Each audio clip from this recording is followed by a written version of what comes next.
Kunjungan Raffi Ahmad dan Irfan Hakim ke Pulau Nusa Kambangan baru-baru ini ternyata menyimpan cerita menarik yang nyaris tak terungkap. Di balik perjalanan mereka ke pulau yang dikenal sebagai tempat berdirinya sejumlah lapas berkeamanan tinggi itu, ada niat baik yang belum sempat terlaksana, bertemu langsung dengan Amar Zoni, sang aktor yang kini tengah menjalani masa hukuman di sana. Didampingi oleh salah satu kementerian, kehadiran dua sahabat itu sempat memancing rasa penasaran publik. Banyak yang bertanya-tanya apakah Raffi Ahmad dan Irfan Hakim benar-benar berkesempatan menjenguk Amar Zoni secara langsung. Dalam program FYP Trans 7, Raffi Ahmad akhirnya menceritakan pengalaman mereka selama berada di pulau penjara tersebut. Raffi Ahmad membenarkan bahwa sejak awal, dirinya dan Irfan Hakim memang sudah berencana untuk bertemu dan memberikan dukungan kepada Amar Zoni. Kami memang punya keinginan besar untuk bertemu Amar Zoni.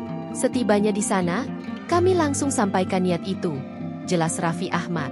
Namun, keinginan itu harus terkendala oleh faktor alam dan waktu yang tak berpihak. Masalahnya, kami tiba menggunakan helikopter, dan sudah memasuki waktu sore. Ada informasi kalau sedikit lebih sore saja, cuaca bisa berubah drastis dan hujan turun, jadi pergerakan kami sangat terbatas. Lanjutnya, hal senada disampaikan oleh Irfan Hakim. Ia mengungkapkan kalau mereka tidak sempat bertatap muka dengan mantan suami Iris Bella tersebut.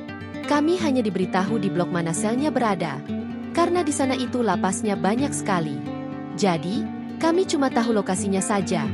Tapi untuk bertemu langsung benar-benar tidak sempat karena sudah terlalu sore, timpal Irfan Hakim.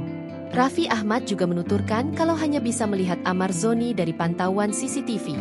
Apalagi tempatnya di paling ujung, kita hanya bisa lihat dari CCTV, ujar Raffi Ahmad.